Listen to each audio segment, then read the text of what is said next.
ठीक है, कड़े का महत्व अभी इसने वर्ड यूज किया तो मेरे को और एक किस्सा भी अच्छा याद आया। जो मैंने, वो बोलते ना शुरुआती स्टेज में जिज्ञासा बहुत थी, दिमाग भी ज्यादा लगाता था, जो गलत था बाद में पता चला। क्योंकि गुरु ये दिमाग का सब्जेक्ट नहीं है, ये दिल और आत्मा का सब्जेक्ट है।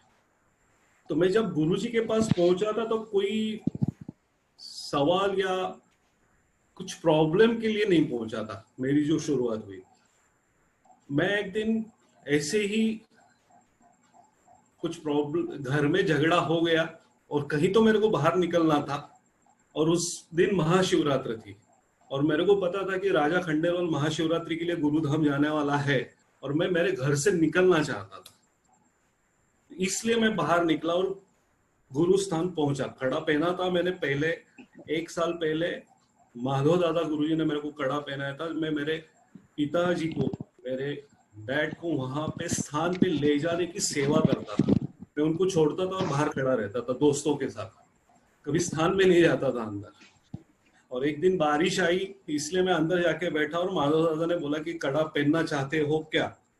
तो मैं तब कड़ा इसलिए पहना था कि हाथ में अच्छा लगेगा, जिम करता था तो थोड़ा जाड़ा कड़ा पहनाओ, इस ऐसा बोल के कड़ा पहना था। उन्होंने मेरे को तब गुरुवार के नियम बताए थे कि ये गुरुवार के नियम आपको करने हैं। तो मैं उस टाइम पे गद्दी के सामने उनके बैठ के बोला मैं सिर्फ कड़ा पहन रहा हूँ, बारिश है इसलिए अंदर आया हूं और मैं गुरुवार का नियम पालूंगा नहीं। तो बोले कोई बात नहीं, आप कड़ा पहन लो और तेरे को जैसा जमेगा वैसे कर लेना। फिर चाय का प्रसाद आया, तब मैं चाय नहीं पीता था, जिम बीम चलती थी तो दूध दूध पीना है। तो मैं बोला चाय नहीं पीता हूँ। बोले एक घुट पी ले। डैड साथ में थे, उन्होंने भी बोला एक घुट पी ले। उस टाइम पे मेरे को थोड़ी क्यूरियोसिटी जो थी उसके अंदर, मैं थोड़ा ज्योतिष शास्त्र के पढ़ाई कर रहा था, कॉलेज से मेरे को था।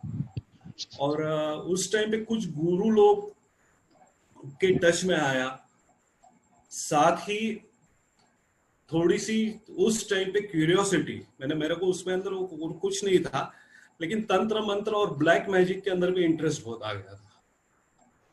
अब ये आगे चल के जब पता चलता है कि ये गुरुजी ने ही करवा के लिया था, ये आगे की बात है। लेकिन उस टाइम पे फिर उन लोगों के साथ में आने के बाद में कई लोगों से मैंने ट्रेनिंग लेने के लिए खुद जाता था। उसमें पूना में मैंने कुछ लोगों से ज्योतिष सीखा।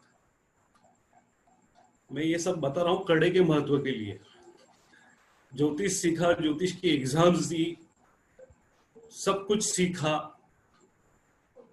उसमें मास्टरी की। तो मेरे पास पहले लोग आते थे ज्योतिष के लिए आते थे कि भाई, और वो शौक था एक, तो मैं वो करते रहता था ब्लैक मैजिक के लिए। उस टाइम पे मेरे को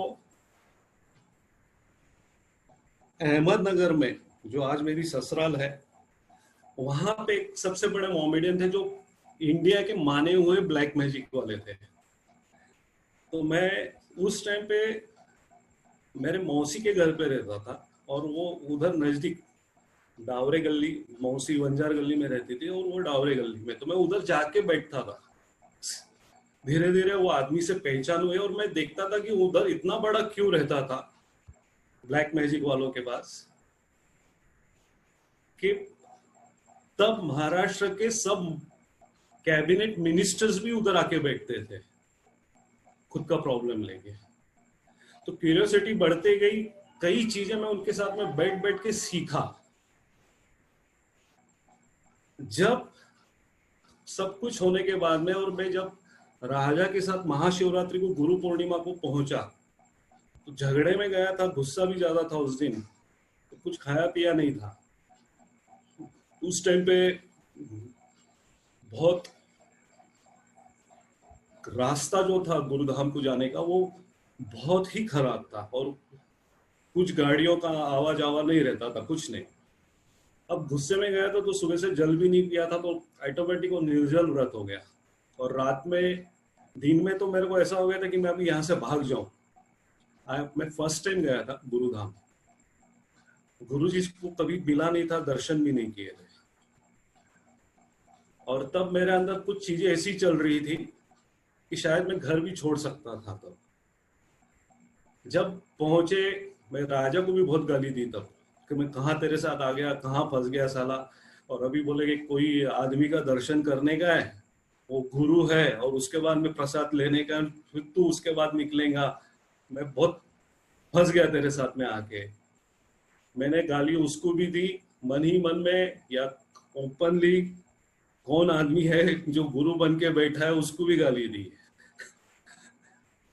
और जब गुरुजी के सामने रात को दर्शन की लाइन लगी और मैं पहुंचा, तो अभी जो वीआईपी रूम है, लंगर जहाँ पे प्रसाद बनता है उसके बाजू में, वहां पे दर्शन दे रहे थे गुरु। ये 1994 की बात है। मैं माथा टेका। अब तक गुरुजी का जो बैठे थे पोस्टर, वो बैठे थे और उनका हाथ ऐसा कर रहा था। अब मैं बोला महाशिवरात्रि को पूरी संगत निर्जल व्रत में है और गुरु महाराज तंबाकू रगड़ रहे।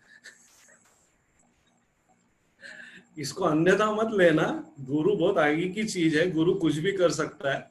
और शायद ये मैं पहुंचने वाला था इसलिए क्रिया भी थी, क्योंकि अंदर वो चल रहा था। अब मेरे अंदर चल रहा था, तो गुरुजी जैसे ही मेरे को देख के बोले कि भैया आजा, मैं तेरी राह देख रहा था।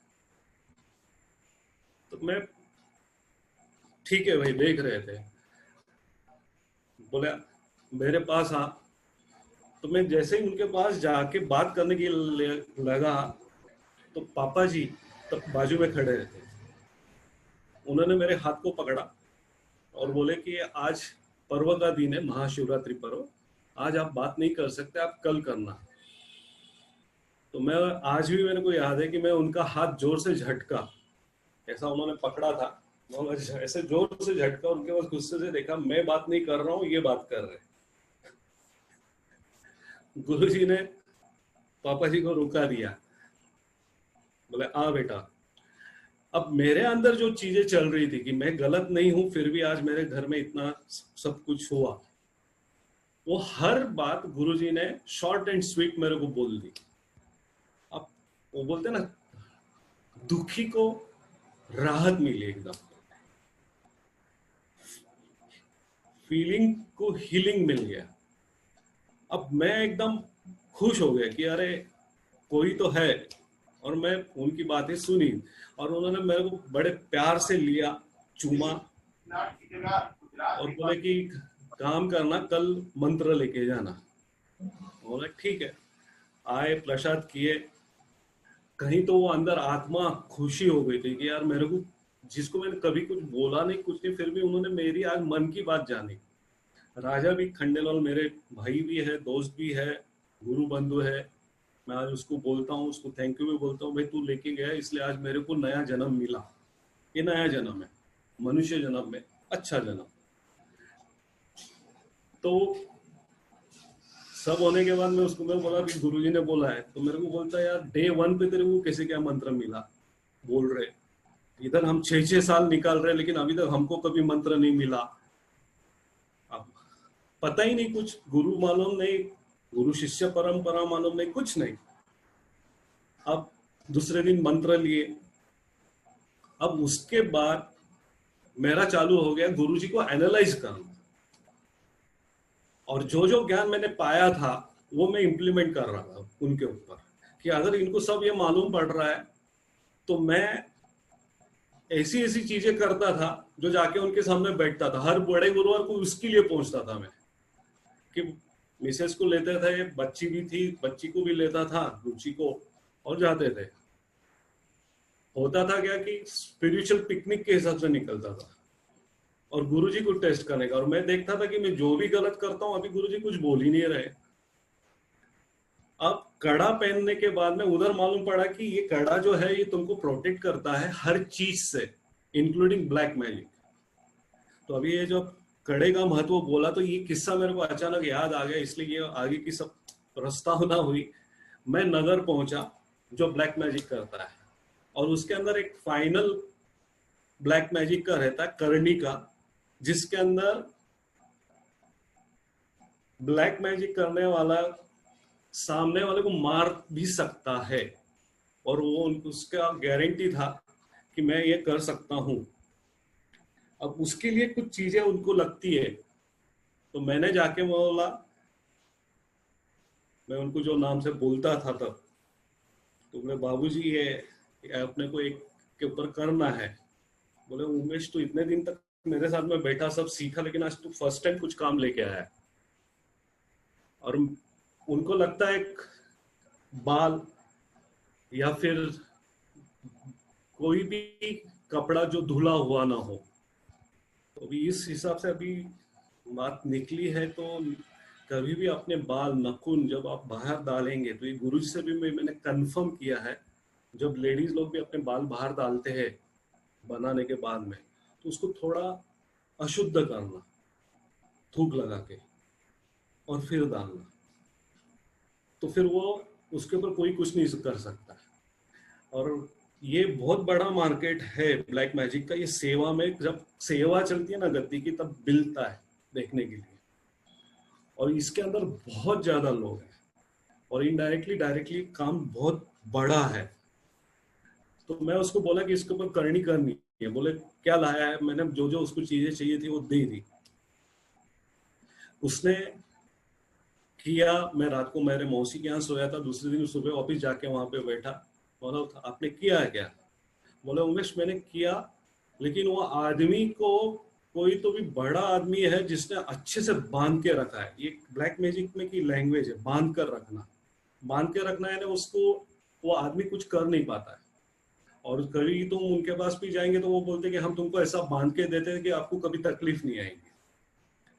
तो मैं बोला यार बांध के रखा है तो भी अपने को करने का है। मैं बोला उसके ऊपर 4 दिन करने के बाद चौथे दिन उसने मेरे को बुला के लिया और बोला कि उमेश ये काम मेरे से होगा नहीं। बोला क्यों? बोले इतना तगड़ा बांधा है कि कल मैं जब उसके ऊपर क्रिया की है ब्लैक मैजिक की, तो वो रिटर्न बूम रहे होके मेरे ऊपर आई, और शायद मैं कल रात को मरता था, लेकिन मैं बच गया। तो मैं बोला आप मरते थे? आप तो आज पूरे महाराष्ट्र में, इंडिया में आपका नाम है, पूरी top most ministers, MLA, MPs आपके पास में आके बैठते और सबके काम हो रहे हैं। बोले ये जो है इसके साथ में बहुत तगड़ी शक्ति है, तू जिसका लेके आया, और मेरी सब विद्या यहाँ पे फेल हो गई है। बोले कौन आदमी है ये? तो मैंने बोला कि ये मैंने मेरा ही दिया था सब तुमको। तो मेरे को आज तक याद है कि वो आदमी मेरे को बोलता है कि यार इतना पागल आदमी तू कैसे गया है कि मैंने जो किया तू मर सकता था। और मेरे दिमाग में एक ही था कि कड़ा पहनने के बाद ब्लैक मैजिक नहीं होता, ये सही है क्या गलत है? तब मरना और जीना ये कुछ ध्यान में नहीं था। गुरुजी सही है क्या गलत है, और अपन ने जो कड़ा पहना है वो सही है क्या गलत है। सब फिर किस्से हुए। 4 साल तक कहीं चला ये, बाद में मैं अटका कहीं पे। और वो जब अटका था 99 में, तब गुरुजी के सामने जाके बैठा था, क्योंकि मैंने जब मेरा पूरा नॉलेज लगा दिया और मेरे को कुछ भी नहीं मिल रहा था कि इसका सोल्यूशन नहीं है, तो मैं गुरुजी के पास जाके बैठा था। उस टाइम पे भी मैं और राजा गए थे, और मेरे को लगता है हम 8-10 घंटे के बाद में हमको गुरुजी मिले, तब तक हमको ध्यानेश्वर मंदिर में बैठाया। और अर्ली मॉर्निंग 4-5 बजे जब गुरुजी ने हमको ऊपर बुलाया, तब मेरे को बोलते कि बोल भैया क्या है? महाराज जी ऐसा ऐसा प्रॉब्लम हो गया और मैं अटक गया और मैं निकल नहीं पाऊंगा इसमें से, तो मेरे को प्लीज आप हेल्प करो। और बिलीव मी, जो जिस प्रॉब्लम में मैं अटका था वो सांसारिक हिसाब से कुछ भी करो आप, उसमें से निकल नहीं सकते थे। गुरुजी ने मेरे को बोला कि ठीक है, अब तू आया मेरे पास, अब तूने 4 साल में जो मेरे को टेस्ट किया है ना, तो मैं भी तेरे को 4 साल तो टेस्ट करूं। क्योंकि हमारा तब हमारा किराना दुकान का बिजनेस था, तो ताराजू रहता था। तो बोले ये पलड़े में तूने 4 साल डाले ना, और जो जो मैंने वो 4 सालों में किए थे कुकर्म, वो सब गुरुजी ने मेरे को एक एक सेंटेंस में बता दिए। तो बोले अभी मैं 4 साल तेरे को भी टेस्ट करता हूँ, फिर डिसाइड करते हैं। मैं बोला तब तक तो मेरा बाजा बच जाएगा, मैं तो निकल जाऊंगा। तो बोले ठीक है, एक फेयर एंड डील करते। बोले आज से मैं जो बोलूंगा वैसा तू करेगा। अब मरता क्या नहीं करता, क्योंकि उस टाइम पे हालत वही थी। मैं बोला जी। बोले ठीक है फिर पहुंच जा। मैं बोला सिर्फ मैं जी बोला हूं ना, आपने आगे कुछ बोला ना पीछे कुछ बोला ना, मेरा प्रॉब्लम प्रॉपर सुन के लिया। बोले तू निकल जा, हो जाएगा सब, लेकिन जो तू बोला उसके ऊपर उतरना जरूर। मैं बोला जी, 100%। निकल गए। दूसरे दिन बहुत स्ट्रेस में थे हम कि क्या होगा क्या नहीं होगा। और जो मिरेकल बोलते हैं ना, वो ऐसा मिरेकल हो गया और मैं उस प्रॉब्लम से निकल गया। गुरुजी के पास पहुंचे, सेकेंड डे बड़ा गुरुवार ही था, हम सब लाइन में थे। तो मैं निकला हुआ तो मेरे को पता नहीं था। इनफैक्ट वो जो प्रॉब्लम था उसके ऊपर हमारी फोन के ऊपर काफी बहस हो गई थी।